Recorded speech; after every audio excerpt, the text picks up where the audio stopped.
as the Commissioner for the Postal Regulatory Commission, as well as Tanya Jones-Boger, Danny Wynn, and Kenny Kukau Ochoa. No? Okay, I really made a real problem with that. I saw the gentleman here behind me. Would you help me with your name? Yes, it's Kenachu Okocha. Thank you. I apologize for that. It's definitely memorable here in this hearing now, so that's a good way to start. I think it's a good way to start. To be associate judges on the Superior Court of the District of Columbia. I'd like to welcome to each of the nominees and to your friends and family members who are joining you today, which I think are all behind you. Thank you for being here as well. And certainly congratulations on your nominations. And thank you for your prior public service and your willingness to fill these important positions. The Postal Regulatory Commission and the D.C. Superior Court present these nominees with very different roles. Both are essential to the functioning of the federal government as well as to our nation's capital. The Postal Regulatory Commission is an independent agency that serves as the Postal Service's regulator, providing oversight and accountability. Robust oversight is especially important as the Postal Service continues to implement the Postal Service Reform Act passed last year and makes other plans that could impact Americans. This bipartisan commission is most effective with a full complement of commissioners who have a diverse perspective, but who are all committed to ensuring transparency and accountability with the Postal Service. I'm pleased that we're considering Mr. Taub's nomination today and also look forward to receiving and promptly reviewing the nominee for the last upcoming vacancy on the commission. The D.C. Superior Court functions as the state-level trial court in the nation's capital. The court handles some of the highest case volumes in the country, deciding matters that impact the freedom, the livelihoods, and the safety of individuals and families all across the district. Unfortunately, the Superior Court continues to struggle with high judicial vacancy rates. Currently, 12 of the 62 seats on the court are vacant, placing serious burdens on current judges and delaying resolutions for parties before the court. I'm grateful to have three nominees here before us today who are willing to take on this very challenging role of a D.C. Superior Court judge, and I hope that we'll soon see several of these seats filled and start to close that gap. So welcome to all four of you before the committee today. Today's hearing is an important opportunity for the committee to learn more about your qualifications and how you plan to serve in these important new roles. It is the practice of this committee to swear in witnesses, so if you would please all stand and raise your right hand. Do you swear that the testimony you will give before this committee will be the truth, the whole truth, and nothing but the truth, so help you God? Thank you. You may be seated. Our first nominee is Robert Taub, nominated for a third term as Commissioner of the Postal Regulatory Commission. Mr. Taub has served on the Commission since 2011 and as its chairman from 2014 until 2021. He brings more than 40 years of government experience at the state, local, and federal levels. Prior to joining the Commission, Mr. Taub served as Chief of Staff to the former Representative John McHugh and as the Principal Civilian Advisor to Mr. McHugh when he served as the Secretary of the Army. Earlier in his career, Mr. Taub also served in several leadership roles as a congressional staff member and as a senior policy analyst for the Government Accountability Office. Mr. Taub, welcome. You may proceed with your opening remarks. Thank you, Mr. Chairman, Senator Lankford. It's a pleasure to be here today, and thank you for the opportunity to appear and for your consideration of my qualifications to be a commissioner of the Postal Regulatory Commission. I'd like to thank President Biden and Leader McConnell for the opportunity they've afforded me through this nomination, and I'm honored by their trust.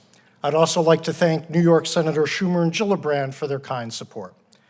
While my wife and daughters, my siblings, and my 91-year-old father could not be here due to commitments outside of Washington, I feel their presence with me today. I'm grateful for the support they have provided me in my chosen career of public service. Like good families everywhere, they have lent me love, encouragement, and a good dose of understanding. When the Senate first confirmed me as a commissioner, I was serving as a senior executive in the Department of the Army as the principal civilian advisor to Secretary John McHugh, helping him oversee a workforce of more than 1.2 million people and manage an annual budget over $200 billion. I had arrived at the Army with Secretary McHugh, having served as his Chief of Staff in Congress and his leading staffer on postal issues within the House Oversight and Accountability Committee.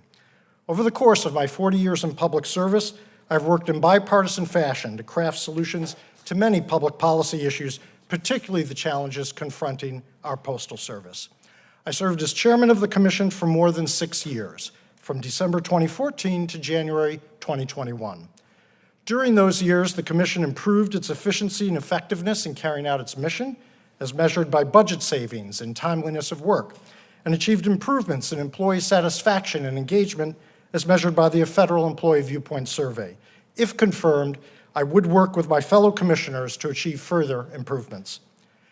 The commission is the regulator, not the operator of the Postal Service. Why a regulator for another government agency? Unlike almost any other federal entity, the Postal Service operates in a commercial marketplace with a large contingent of captive customers, given its market dominance over certain products and services. The law provides the Postal Service statutory monopolies over mailboxes and the delivery of letters. The public interest role of a regulator in this case is clear: a need to protect the captive customers, ensure fair competition, and enforce transparency and accountability of the Postal Service. The need for a strong postal regulator has never been more critical. Despite billions of dollars in legislative relief from last year's postal reform bill, as well as a modified price cap system that the Commission finalized in 2020, the Postal Service is continuing to lose billions of dollars. Revenue and volume are dropping, even while the Postal Service has lowered service standards and moved to twice-a-year or more rate increases. At the same time, the Postal Service is undertaking the most massive transformation of its network in decades. The Postal Service's strategic plan has the potential to help its operations and revenues, but how well the plan is implemented will affect how much help it provides. The important task of improving the financial condition of the Postal Service remains daunting. I want to assure this committee that I appear before you today with few delusions as to the difficulties that lie ahead. I believe I have a clear understanding of the serious and numerous challenges that America's postal system faces. But the fact is, for all the challenges the Postal Service faces, it still plays a vital role in our economy, our society, and how Americans across this land communicate. The Postal Service is the one government agency that touches every American, serving 165 million households and businesses on a typical day. It facilitates trillions of dollars in commerce. For 248 years, our Postal Service has provided universal service at a uniform price, no questions asked. Very few in this country go to their mailbox or local post office wondering if the mail will be there. It is always there. It has always been there. If confirmed, I would welcome the opportunity to focus my executive and management skills on ensuring transparency and accountability of the Postal Service and fostering a vital and efficient universal mail system. I would bring to the job 40 years of public service achievement and experience, and I pledge to work with all stakeholders to address the current difficulty. There are no easy answers, but answer we must.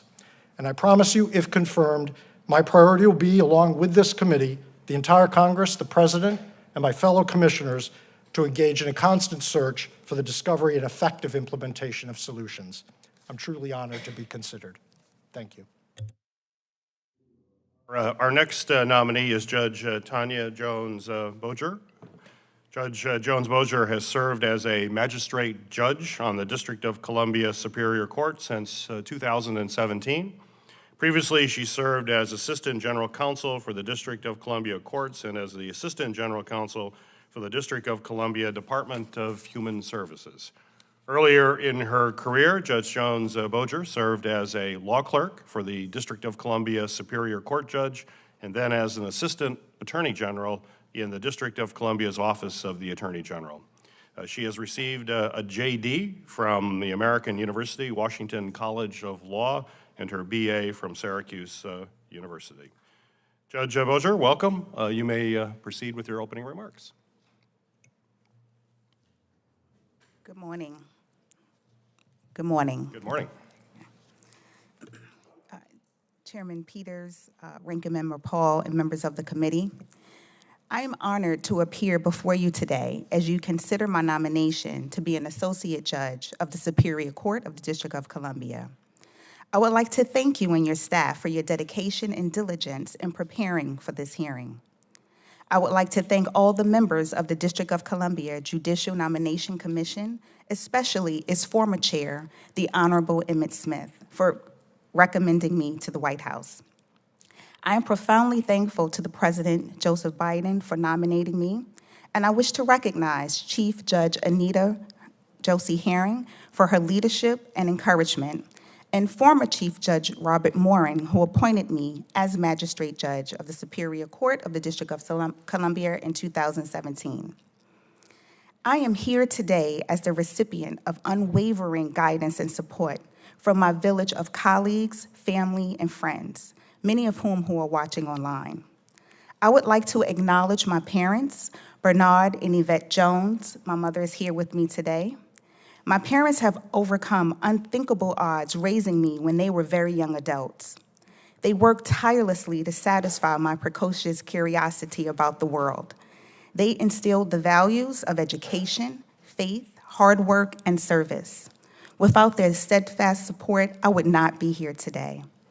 I would like to acknowledge my brother, Paul Jones, sister Tamara Adams, brother-in-law DeMarco Adams, nephew Aiden, and the newest addition to our family, 4-month-old niece, Riley Simone. Thank you to my extended family members in Florida, Georgia, Maryland, New York, Tennessee, Texas, and Virginia, as well as my friends here in the District of Columbia for their confidence in me. I owe great gratitude to my colleagues on the Superior Court bench, especially the talented group of magistrate judges, for availing their time to me when I call. I reserve special acknowledgement for my husband, Victor Bozier.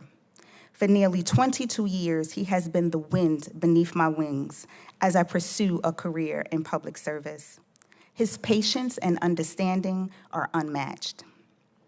Thank you to my children, Victor James Bozier, a proud member of the United States Army, and Taylor Bozier, a junior at the University of Tampa. They are my greatest achievements and sources of inspiration for everything that I do. It is a joy to watch them chart their own paths and answer the call to their destinies.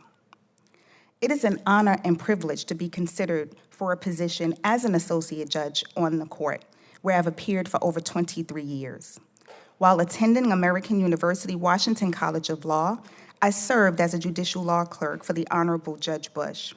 While still a law student, I had the privilege of serving as a student attorney in the American University Washington College of Law's Domestic Violence Clinic, representing and advocating survivors of abuse before the court. In my first job after graduating from law school, I returned to Judge Bush's chambers and served as her judicial law clerk. I was fortunate to witness firsthand the characteristics and the level of dedication required to be an exemplary jurist. After my clerkship, I worked for the Office of the Corporation Counsel, now named the Office of the Attorney General for the District of Columbia. For 14 years, I served in various capacities, from attorney to section chief, representing the interests of the District of Columbia, where I developed a swath of knowledge in several areas of law. I returned to the court to serve as an assistant attorney general in the court's Office of General Counsel immediately before my appointment to the bench.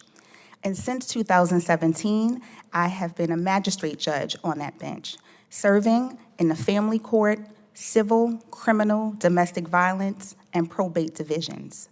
I preside over thousands of cases in some of our highest volume calendars. I am a public servant. I have demonstrated my commitment to public service as I've progressed through my career in the court, from a judicial intern, student attorney, law clerk, prosecutor, assistant attorney general, and now as a magistrate judge. And if confirmed to be an associate judge, I will continue to diligently serve the community that I have been a part of for over 23 years. Superior Court is my legal home. I look forward to answering any of your questions. Thank you. Thank you. Our next nominee is Danny Nguyen. Mr. Nguyen is currently an Associate General Counsel at Booz Allen Hamilton.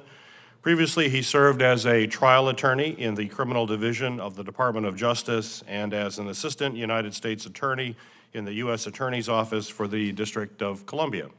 Earlier in his career, Mr. Nguyen worked at the law firm of Wilmer Hale and as a law clerk on the U.S. District Court for the District of Columbia. Mr. Nguyen received his law degree from the Georgetown University Law Center and a bachelor's and master's degree from the University of California, Los Angeles.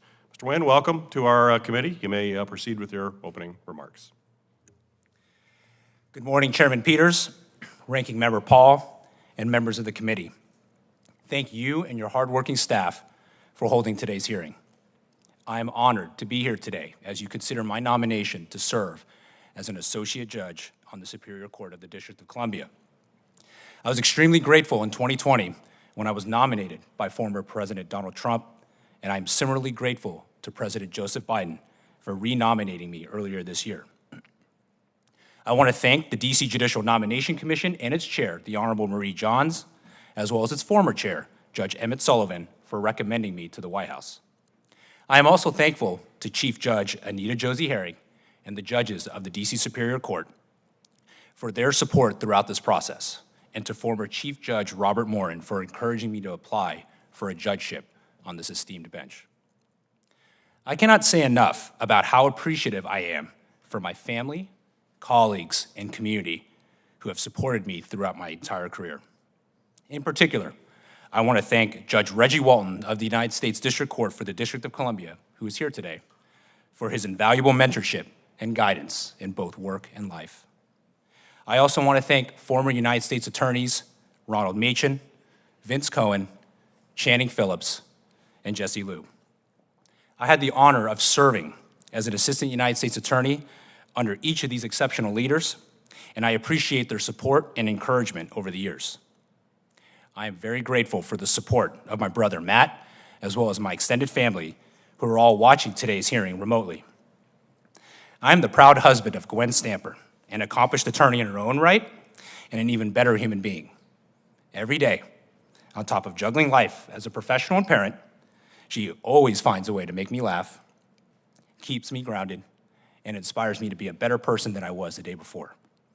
I would not be sitting here today without her love and support. More importantly, she is a wonderful mother to our two children who are here today, Blake, who's 2 years old, and Paxton, who was born just 6 weeks ago. And the two of them bring us a level of joy and fulfillment that we never knew existed. I'm so blessed to have all of them here today.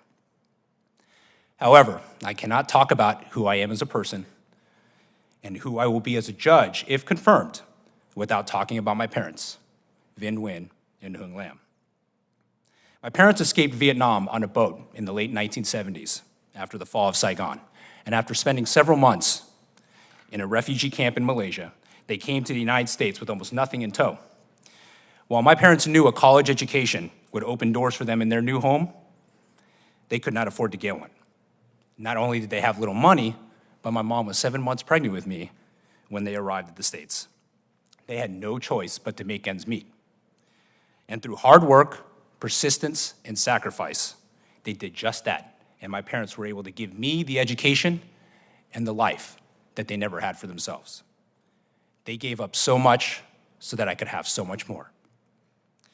Although they are unable to attend today's hearing, they are here today, as they are every day, through the values of hard work, persistence, and sacrifice. Values that have served me well in my career, and that will serve me well if I am confirmed as a judge. I cannot thank them enough. I have been a part of the District of Columbia legal community my entire 17-year career. I've had a diverse practice that includes appearing before DC Superior Court as well as federal district courts across the country. These experiences have enabled me to work on a wide range of civil and criminal matters that touch upon many different areas of the law. I also have had the opportunity to work with people from different walks of life, from different neighborhoods of the district, and from different parts of the country. I believe that this broad range of experiences has prepared me well to handle the broad range of matters that come before the judges of the DC Superior Court. I hope to have the opportunity to join them and help further the mission of the court to ensure equal access to justice for the members of our community. Thank you again for considering my nomination. I look forward to your questions.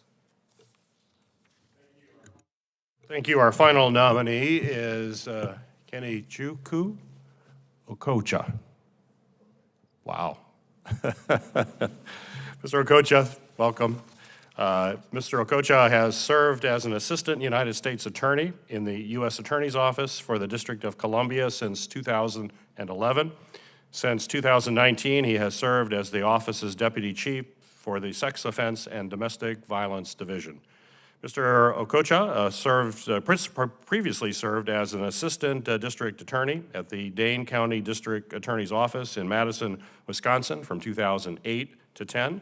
Mr. Okocha received his JD from the University of Wisconsin Law School in 2007 and his BS from the University of Wisconsin in 2004. Welcome to the committee. You may proceed with your opening comments. Thank you, and good morning, Chairman Peters, Ranking Member Paul, and esteemed Senate committee members and staff. I am incredibly honored, humbled, and thankful for your consideration of my nomination to be an associate judge on the Superior Court of the District of Columbia.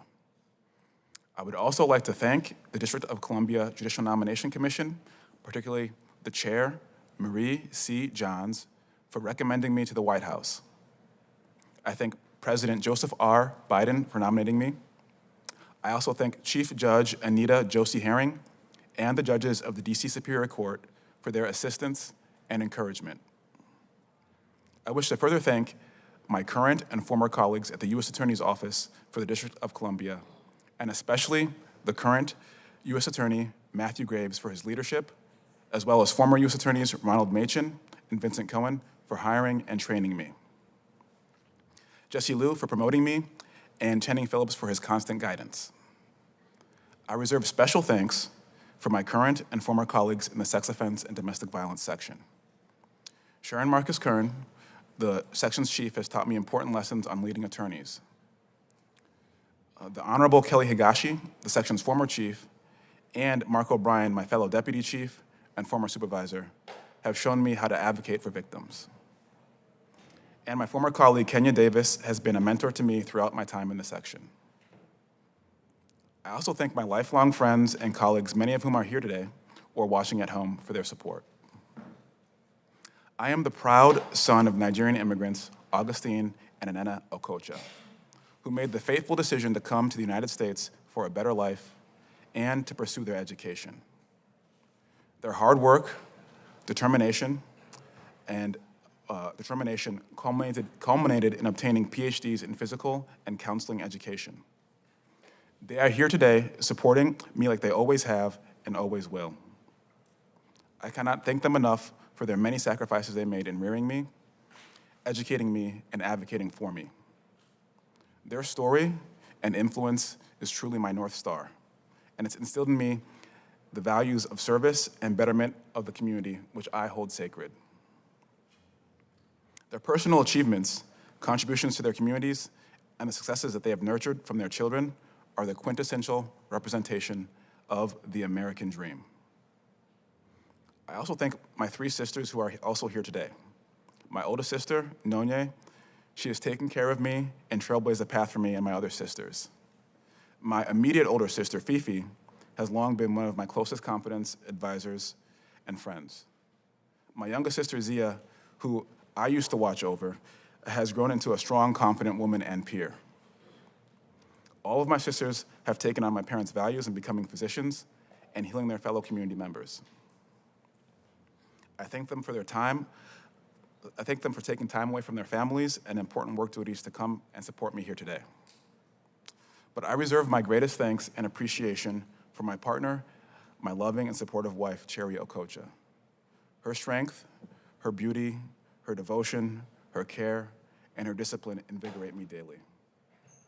She masterfully balances my needs along with those of our children and the demands of her career, working for the United States Army Intelligence in a truly awe-inspiring way. Falling in love with her was the best thing that happened to me, in large part because our love brought forth the greatest sources of my pride and joy, my 2 children. My oldest, who's a rambunctious, jovial 4-year-old boy, full of energy and even at this young age, constantly displaying care for his family. My youngest, a whip-smart 3-year-old girl with a commanding presence and confidence. My family is truly the foundation upon which I built my professional career.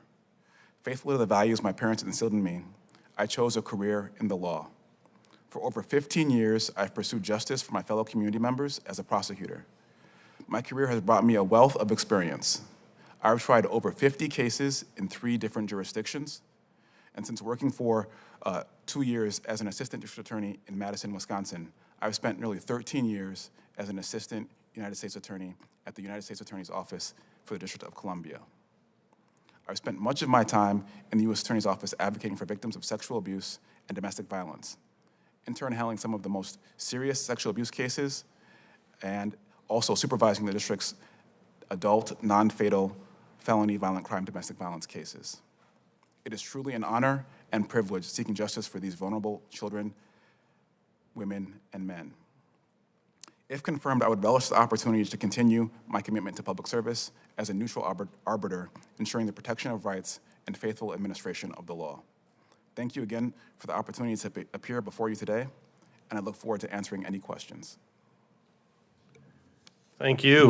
There are 3 questions that the committee asks of every nominee. So I'm going to ask each of you to just respond briefly with just a yes or a no. And when after I read the question, I'll start with you, Mr. Taub, and then we'll just go down and move as quickly as we can. First, is there anything you are aware of in your background that might present a conflict of interest with the duties of the office to which you have been nominated? No. No. No. No. Second, do you know of anything personal or otherwise that would in any way prevent you from fully and honorably discharging the responsibilities of the office for which you have been nominated? No. No. No.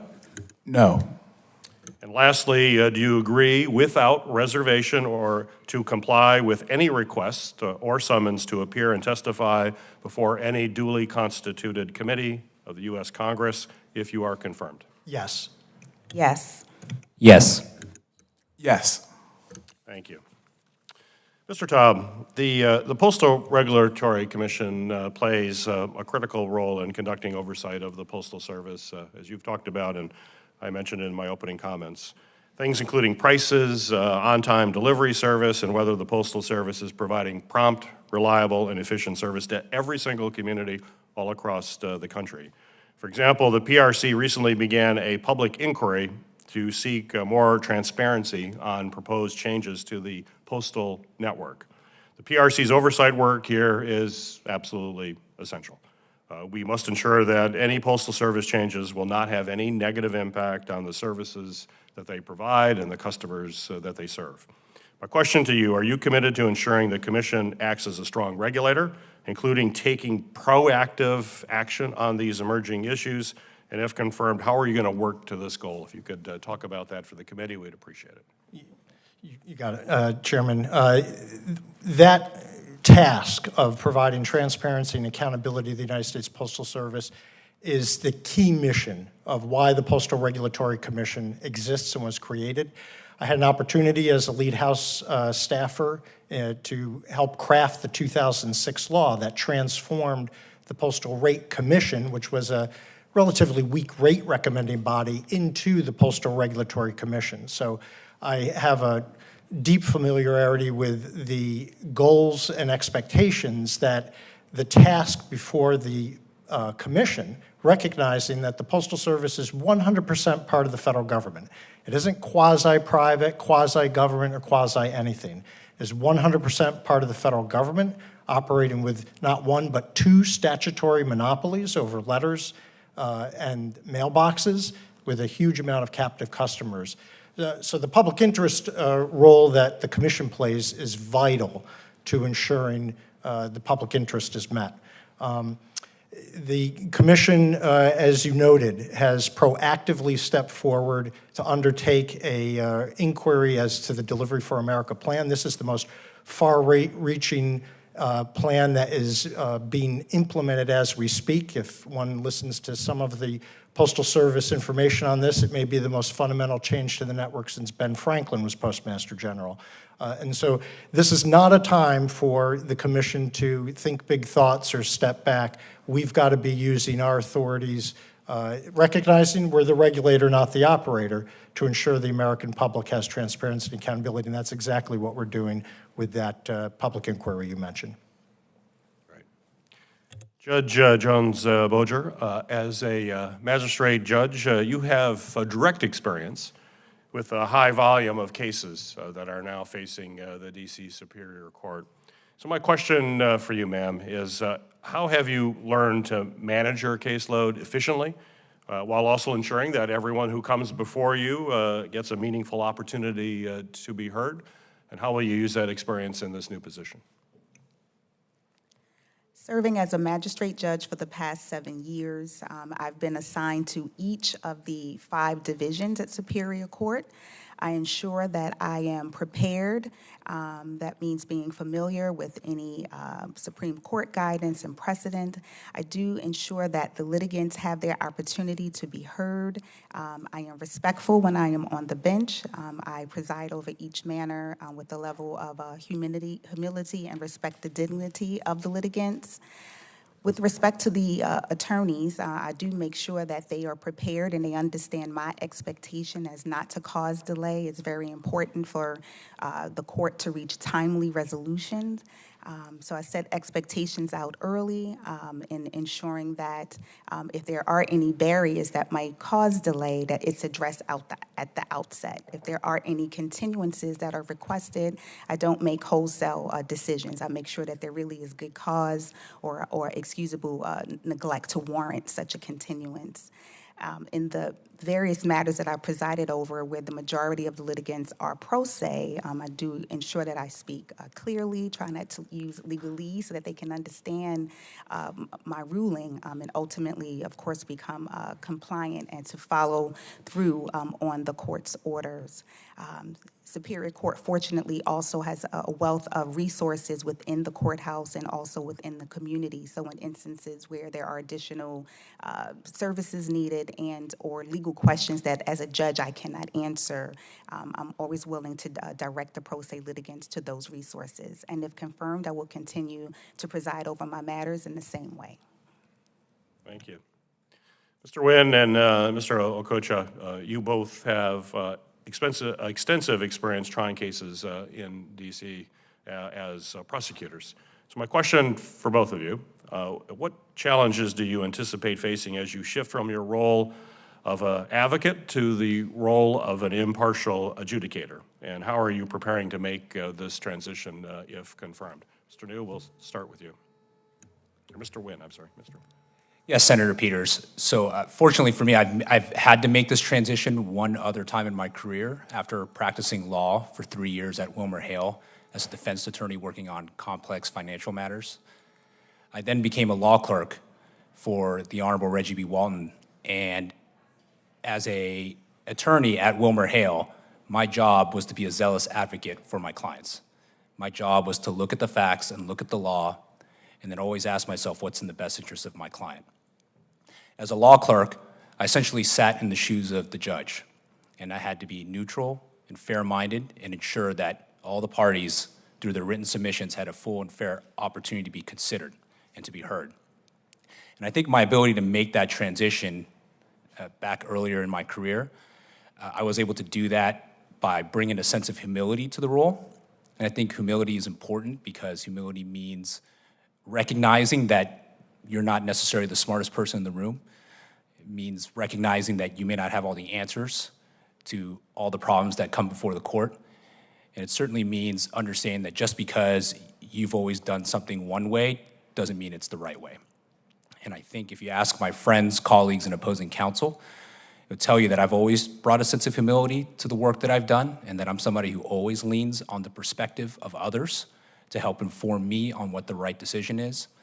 And I expect that if I'm confirmed, that I will rely on that experience when I made that transition from defense attorney to law clerk and bring a sense of humility to the bench so that I can make that transition from being an advocate to being a neutral arbiter.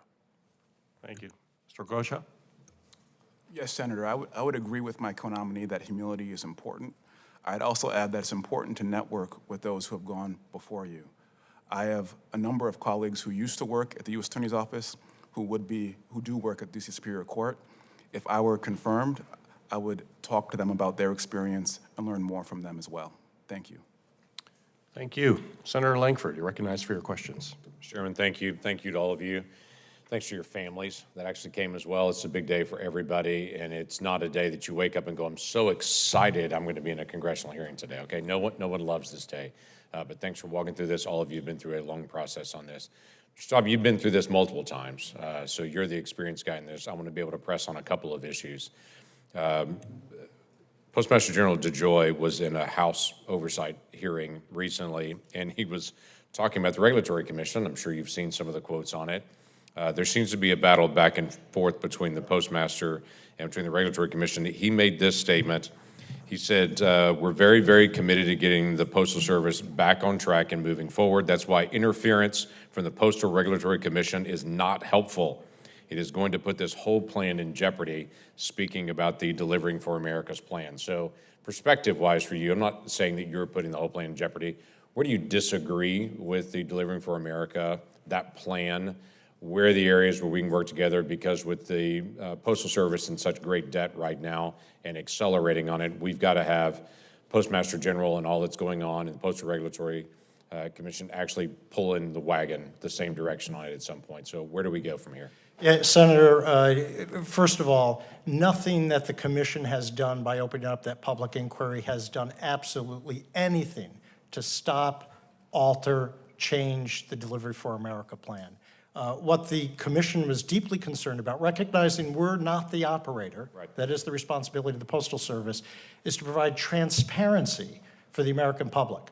The Postal Service is moving out, consolidating service centers, opening up new ones. There's huge impacts on cost, revenue, employees, and frankly, customers in terms of their delivery. So all we're simply doing is opening up an opportunity for us to get more information on this operational plan. In terms of the commission and our role, you know, I'd be more concerned if we had an operator who says we're the best thing since sliced bread, because I think then we're not doing our job. There's a natural tension between the regulator and the operator, but I can assure you the commission is not interested in getting on the workroom floor being the operator, but we have a statutory responsibility to provide transparency and accountability. And we do need both pulling well on it, because there's obviously major issues. You know this full well because you're tracking these issues. Third quarter this year, Postal Service had a $1.7 billion loss. We're headed towards an $8 billion loss for the entire year. Perspective-wise, why are we having losses like this? How does this get better? Very disconcerting. The Postal Service had announced in that Delivery for America plan previously that they were going to break even this year. And to date, they've lost $5.8 billion. They could be on track to lose billions more. Why? I think there's a variety of factors going on. Certainly inflation is some of it. And it's not quite clear what else is driving it. That's part of our role, is to shine some spotlight and try to get to some root causes. But very disconcerting in light of the fact, particularly, that the Congress enacted legislation a little over a year ago to provide $57 billion of relief. So Postal Service does have some unique vulnerabilities on inflation that I think a lot of people don't know. So inflation, you go back to last year when it's so high, and if you look over just the last 3 years, inflation in the United States has gone up about 16.5% just in the last 3 years. My understanding from the labor contracts that at the end of the year in December, there's a look back to say if the increase in pay didn't equal inflation, then there's a bonus that's given at the end of the year. So literally the Postal Service is very exposed to inflation, that if inflation goes up, automatically every single labor cost goes up dramatically. And you've had a 16% increase in inflation over the last 3 years. That's a pretty big hit on it. As you mentioned before as well, you've had 2 rate increases in the last year, but we've also got a packaging conversation that's happening right now because packaging was supposed to be the element that was going to actually save the Postal Service, but that's not actually balancing out at this point. So the running joke is Postal Service used to be letter carriers that also handled some packages. Now their packaging services also carry some letters on it. So what's going to happen to make the packaging side of things better and make that actually more profitable? That's really part and parcel of the Delivery for America plan. The Postal Service is really looking to transform its network in a major way to, as you said in a very overgeneralized description, become more efficient at the package and have letters on the side, shall we say. But there's huge cost to invest in that change.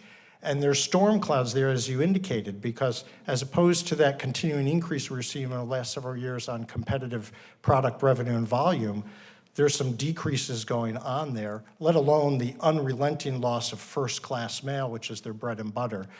So very concerning and troubling storm clouds, shall we say, particularly after the immense amount of balance sheet relief. We'll continue to be able to follow up on this. For the judges, thank you for stepping in the service again. I apologize, I don't have a lot of time to be able to go through stuff.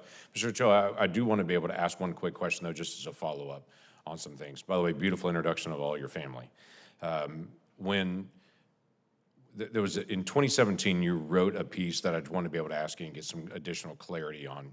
You said prosecutors are one of the few attorney positions in which cases initiation, dismissal, or settlement are determined by the lawyer and not by the client. For me, it's liberating and fulfilling to have my idea of justice as the sole consideration when making those decisions.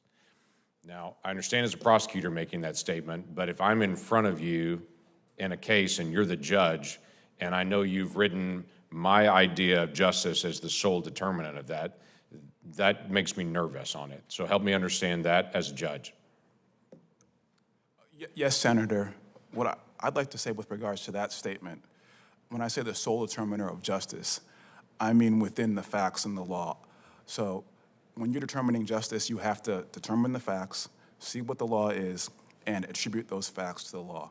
And your interpretation of that would be determining what justice is in that case. You do not ignore the facts, you do not ignore the law, you apply the facts to the law. Okay. Yeah, that's essential. It's a baseline of the American Republic, is to be able to have the opportunity for every person to be equal under the law. And no one comes to any court at any time and any level, and it's based on the preferences of that court that particular day.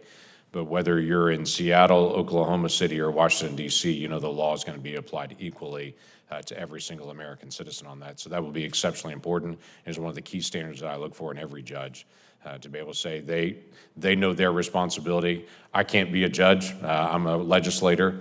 I'm not asking the president to write law. That's not his responsibility. It's to be able to execute the law, and for every judge to be able to carry out that what the law says on it would be essential. So thank you. Thank you, Mr. Chairman. Thank you, Senator Langford. Senator Hawley, you're recognized for your questions. Thank you, Mr. Chairman. Congratulations to all the nominees. Thanks for being here. Mr. Tubb, if I could just start with you, I want to talk about an issue in my home state. Just over a month ago in August, Knox County in Missouri was struck by an EF2 tornado, destroyed 62 homes, also destroyed the Bering, Missouri post office. I mean, almost completely. It leveled it. And current reports are that post office will not be rebuilt. Now, you can probably understand my concern with this. This is a small rural community, much like the one that I grew up in. The post office, as you know, is a lifeline to these communities. I mean, it's contact with the outside world, of course. It's a delivery mechanism for medical supplies. It's absolutely vital that our rural communities have access, like everybody else, to regular postal service.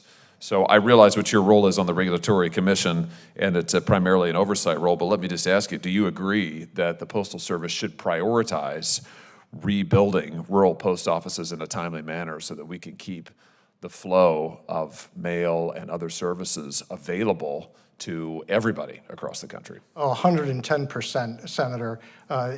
This has been an area that the Commission has actually been concerned about in providing oversight. It's suspended post offices where the Postal Service for emergency reasons, suspends the post office. And we have found, unfortunately, over the years that they tend to drag their feet as to making that decision on reopening. And just to underscore how much I agree with the concerned senator, I was born and raised in northern New York State in the foothills of the Adirondack Mountains. I was chief of staff for a decade to Congressman John McHugh, who represented that area. It was 14,000 square miles, one of the largest House districts east of the Mississippi. And a lot of those communities may not have had much, but what they did have was a post office. And that's critical to binding our nation together. Absolutely. I'm glad to hear you say that. I think it's absolutely vital that we keep these rural post offices open, and that when they are faced with challenges, particularly natural disasters, that we rebuild them as quickly as possible. And I don't have to tell you, I mean, for many of these communities, if you say your post office is not going to be rebuilt, it's almost a death sentence. I mean, you're saying to the community, we're just going to cut you off from the rest of the world. We're going to cut off your ability to get to the prescriptions you need, to get the information you need, to get the deliveries that you need. So I'm glad to hear you say that. I hope you'll work with me as it relates to Bering, and I may have more to follow up with you about that. Happy to, Senator. Great. Thank you so much. Mr. Okocha, let me ask you, I noticed that you've served on the board of directors of a foundation called the Greenlining Institute. Is that right? Have I got that right? Yes, Senator. Since 2021, looks like. Yes, Senator. And you were previously a legal fellow at the same institute. The website of the organization says that it focuses on, I'm going to quote it now, the intersection of climate action, racial justice, and economic equity. Have I got that right? I believe so, Senator. Okay, fair enough. All right, so I assume that you're also familiar with the Supreme Court's recent and widely reported, much commented upon decision, Student for Fair Admissions versus Harvard. You know about that case? Yes, Senator. Yeah, that's the case that held that Harvard and some other universities, that their admissions programs that took into account race-based factors were unconstitutional under the 14th Amendment, Equal Protection Clause. All right, I'm asking you this because I want to ask you something that the Greenlining Institute said about that case. The Greenlining Institute said that that ruling by the Supreme Court of the United States, striking down consideration of race in college admissions, that's an accurate rehearsal of what the opinion is, that decision is a willful disregard of America's racist history. Let me ask you, does that represent your view? Senator, I'm not familiar with that statement, and I can tell you, Senator, that I did not aid in crafting that statement, and I can tell you that I recognize that SFFA versus Harvard is the law of the land, and that if I were confirmed as a judge, I would apply that law and would apply the law in SFFA versus Harvard. Okay, very good. Let me ask you about one other. It's a lengthy statement, but let me ask you about one other piece of it. Same statement from the Greenlining Institute about the same case. The statement is, this quote is, we need race-conscious solutions to the longstanding and persistent structural barriers caused by systemic racism. Now, the reason I'm asking about that is that's exactly what the Supreme Court says in the Fair case the universities may not do. So does this reflect your view of the law? Senator, I'm also not familiar with that statement, and I can tell you that if confirmed as a judge, I would apply the binding precedent that you spoke of, SFFA versus Harvard, if a case of affirmative action were to come before me. Okay, so that's what I wanted to drive towards, is obviously you can think whatever you want about the cases. I've been known to criticize Supreme Court cases quite vociferously if I think that they're wrong. But of course, the position that you're going to have, should you be confirmed, will be different. And I just want to be sure that whatever your views may be on any number of cases, that whether you like it or hate it or whatever you think of the precedent, if it's binding precedent, that you'll apply it faithfully. And your testimony is today is that you will, whatever your views may be. Is that correct? I've got that right? Yes, Senator, without a doubt. Okay. Let me ask you about something else unrelated to this, but related to your work as a prosecutor. You said earlier that you've experienced prosecuting cases involving sex abuse, and the materials you submitted to the committee, I noticed that includes sexual abuse of minors. I'm wondering if you've ever prosecuted a case involving child sex abuse material, CSAM. Yes, Senator. So my question is on that. Do you think, reflect a little bit on your experience in these horrible cases, do you think that criminal penalties against those who are convicted of child sex abuse material, distributing it, having it, making it, using it, do you think that those penalties ought to be strengthened? Do you think we're doing enough to punish and deter the people who engage in that kind of terrible behavior? Senator, what I can tell you is that I don't believe that's my province. I think that's the province of yourself and other legislatures to determine what the appropriate sentences should be, maximum sentences should be with regards to those crimes. But I can tell you that as a prosecutor, I have worked hard to make sure that people who do commit those crimes are held accountable. Very good. I'll have some other questions for those of you I didn't get to ask a question. I'm just very disappointed I didn't get to ask you questions. So I'll submit a few for the record. Thank you, Mr. Chairman. Thank you, Senator Hawley. Senator Carper, you're recognized for your questions. Thanks so much. Delighted that we're having this hearing today.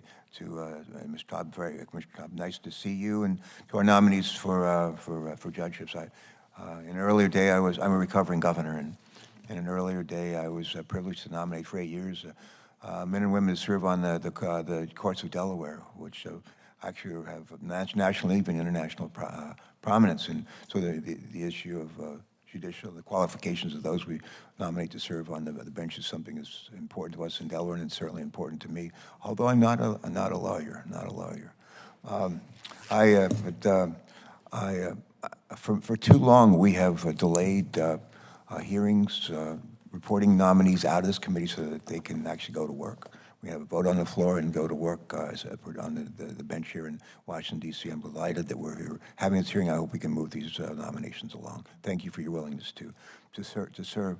I want to, on a personal note, Mr. Nguyen, I'm a last Vietnam veteran serving in the U.S. Senate. And the president's about to leave this weekend to go to Vietnam, and still have a great soft spot in my heart for the people of Vietnam who came here and have become great citizens in this country, millions of them. And I'm delighted that our relationship, after a very, very tough, bitter war, it's been succeeded by a much better relationship between Vietnam and our country, and remarkable. We now have U.S. naval ships that call on the ports in Vietnam that we used to. We have not just I think they're our number 10 trading partner in the world, but things have changed a lot for the better. So with that in mind, remember of your heritage, that we're delighted to welcome you today. And I remember when I was in Southeast Asia during the Vietnam War. I remember the best day of the week was when we got mail. We got it faithfully, and we got it throughout our deployments there to that part of the world. Mr. Cobb, thank you for all that you've done in your service, and with respect to the Postal Service. Throughout my time in the Senate, I work with a number of my colleagues on this committee, both Republicans and Democrats, to improve the accountability service and the financial solvency of the Postal Service. Commissioner Taub, you mentioned in your testimony that the Postal Regulatory Commission provides accountability and oversight of all U.S. Postal Service operations, and that the need for a strong postal regulator has never been more important. I could not agree with you more. And while Congress has taken critical action to improve the accountability of the service, the financial solvency of the Postal Service, there's still work to be done to make the Postal Service something we can all be proud of. My ask is that you work to put the service back in the Postal Service so the confidence is restored and our constituents feel good about putting their letters in the mail, and packages in the mail, knowing that they will arrive on time. Question: if confirmed, Mr. Taub, can you describe how you will work with the Postal Regulatory Commission to ensure that Postal Service is meeting and hopefully one day exceeding delivery service standards in all parts of our country? Thank you, Senator.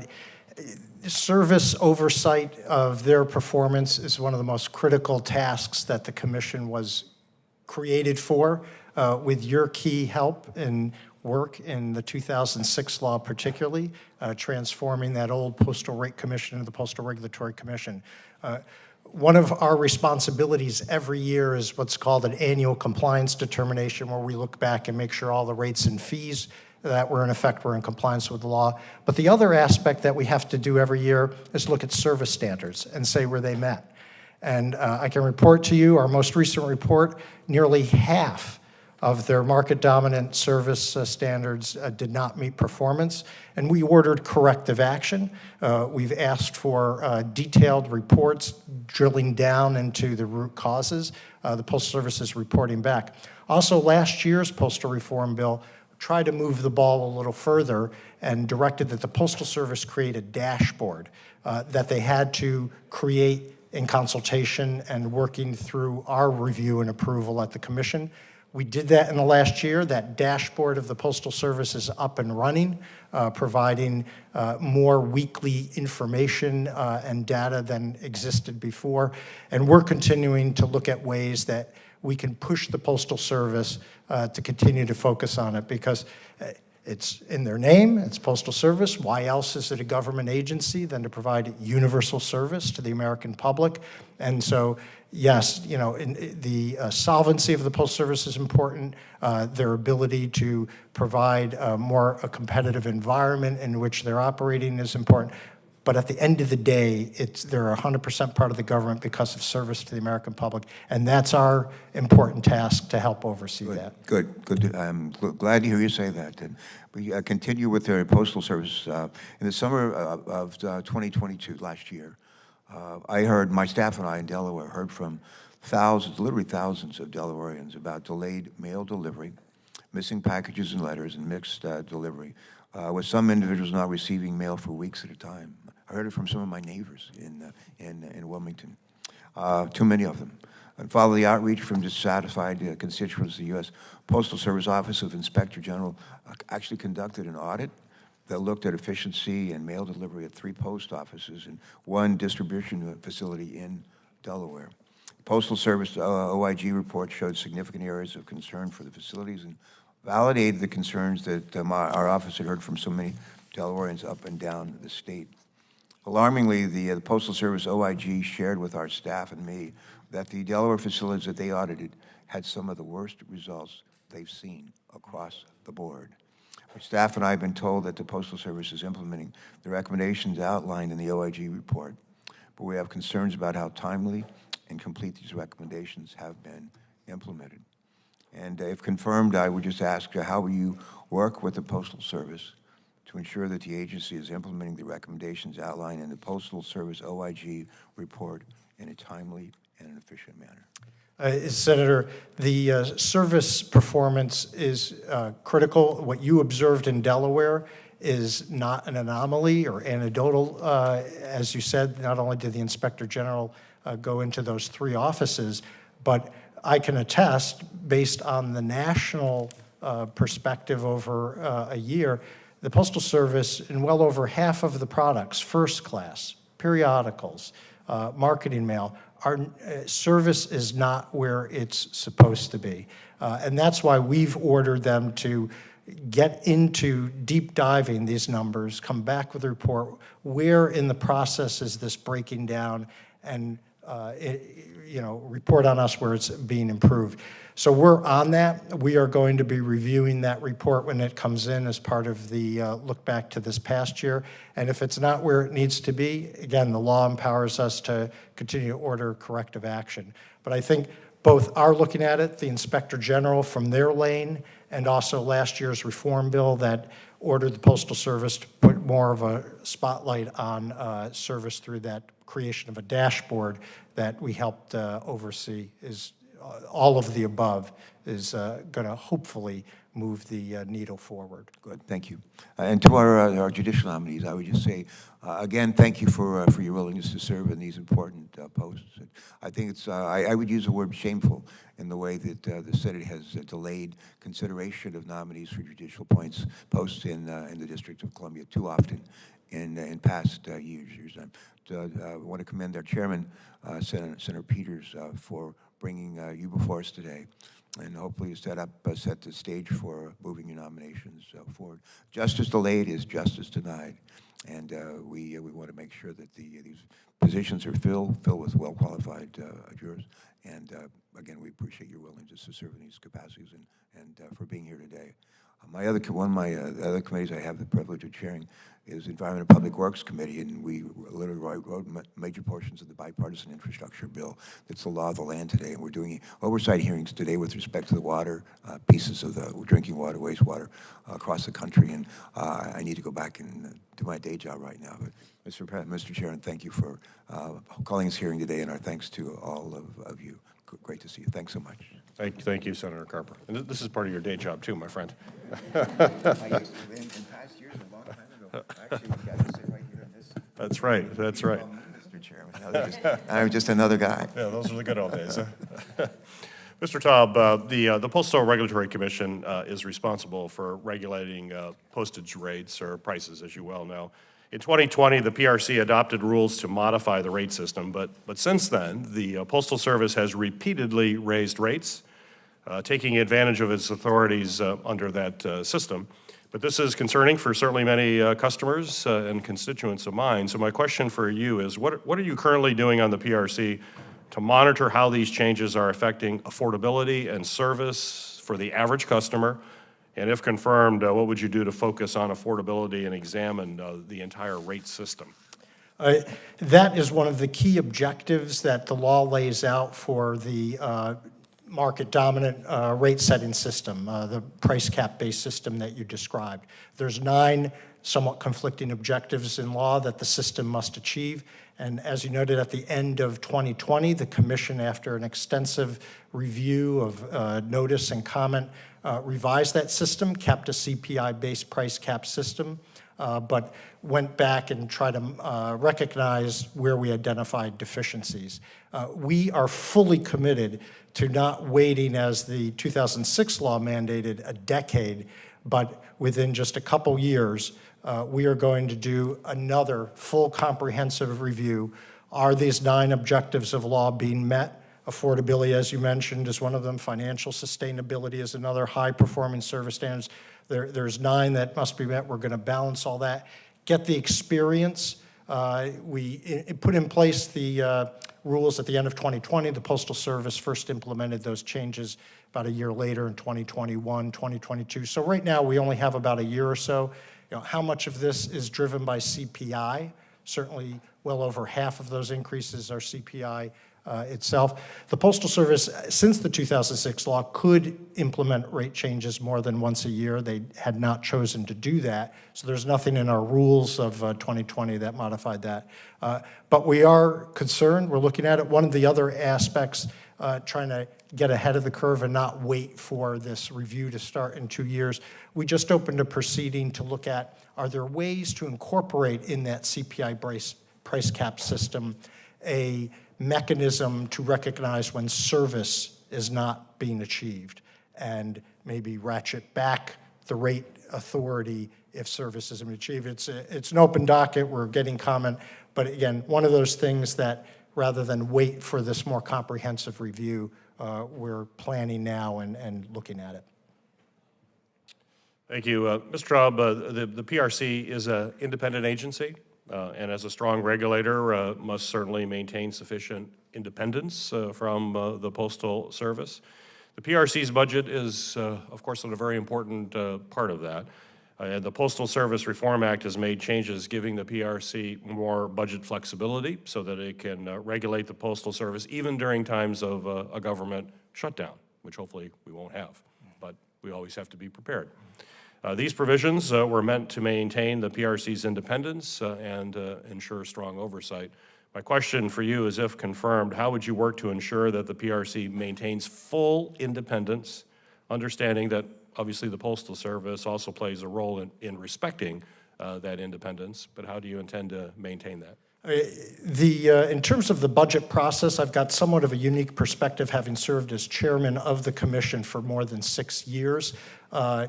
From 1970, when we were created, until the 2006 law, we got our budget directly from the Postal Service. The 9 president-appointed, Senate-confirmed governors could only modify the bottom line amount by unanimous written decision. That process worked well for 38 years, but in the 2006 law, the commission was put into the appropriation process. As chairman, I can tell you that was a disaster for the stability and viability of the commission. We were deferring investments in staff and IT. More than 90% of our budget is just for staff, salaries, and rent. So thanks to you and your colleagues, last year's reform bill reverted back to that process that worked well since 1970. We're in the second year of that right now. Last year, the governors did not modify the budget that we put forward. We're talking about a budget of $20 million out of the Postal Service fund of $78 billion, a small amount to recognize the important task we have, and we were digging out of a hole that we no longer flatlined. We are going through that process the second time. The governors are new, folks who hadn't been at the service before that, and so more to follow. But I would observe we're in the previous process that had existed. We did not have a postmaster general who was openly stating there was no need for a postal regulator and that it should be abolished. I'm unaware that the 9 governors, either collectively or individually, have publicly disavowed that perspective. And so while they review our budget right now, and again, the law would require all 9 in writing to modify that amount, we are in a bit of a different ecosystem than existed before. And so we need to stay in communication with you all to make sure the commission has the resources to do its job. Very good, thank you. Senator Blumenthal, you're recognized for your questions. Thank you, Chairman. Thank you for holding this hearing. Thank you all for your past and your public service in the future. Commissioner Taub, I note that you highlight in your testimony the 95% on-time delivery performance, and the Postal Service is an independent agency, but that doesn't mean it should be unresponsive to people who have complaints or questions, which frankly I have found to an absolutely astonishing degree in 2 instances. And I'm not holding you personally responsible, but for example, in Ridgefield and Litchfield, which are 2 towns in Connecticut, officials contacted me about the U.S. Postal Service amending leases to reflect changing needs there, and possibly giving up its leases when it no longer needed the property, and it could be used for a much more productive purpose. But state postal officials were completely resistant, not amenable at all to those kinds of changes. I'm wondering what recourse I have as a United States Senator when those postal officials tell me, in effect, to go pound sand, not to mention the town officials who were given no satisfactory answer. In East Haven, another town in Connecticut, elderly and disabled residents of a certain road were unable to get mail delivered to their homes, literally no delivery to their homes, because a sidewalk was installed, which meant their boxes were not up against the street. And they were given the runaround. We resolved this issue only after I sent a letter and got on the phone with state postal officials repeatedly. And I will say that my call in that instance was among the most antagonizing I've experienced as a United States Senator trying to get constituents' needs met. So my question to you is, first of all, will you help me on Ridgefield and Litchfield with those leases? Do you have the power to help as a commissioner? Senator, the commission as it was created is independent, separate from the Postal Service as their regulator. We have final authority over the rates they set, the products they offer. We oversee service performance. However, Congress, under the statute, reserved operational matters to the Postal Service itself. There's 9 president-appointed, Senate-confirmed governors kind of operate as a board of directors. They hire and fire the Postmaster General. We do have a complaint process that's available to the public if they feel the Postal Service isn't operating in conformance with the law. But that being said, the Postal Service is 100% part of the government. They're not quasi-private, quasi-anything. They are, Article 1, Section 8, Clause 7 of the Constitution. It's rooted in post office. So at the end of the day, this Congress has oversight and legislative authority, and as someone who spent nearly 20 years of my own career in the House of Representatives as a staffer, it saddens me to hear that you are not getting the kind of responsiveness from the United States Postal Service that should be happening. Again, our toolbox, given the structure under the law, is somewhat limited, but I certainly would welcome any opportunity to meet with you and your staff and explore ways that, whether it's us, the Inspector General, could help you make sure your constituents are getting the service that not only they deserve and expect, but are required to have, universal service. Well, I welcome that response. Again, I'm not blaming you in any way for this resistance, and I understand that, these people are busy and they're not elected and, they think they're doing their job.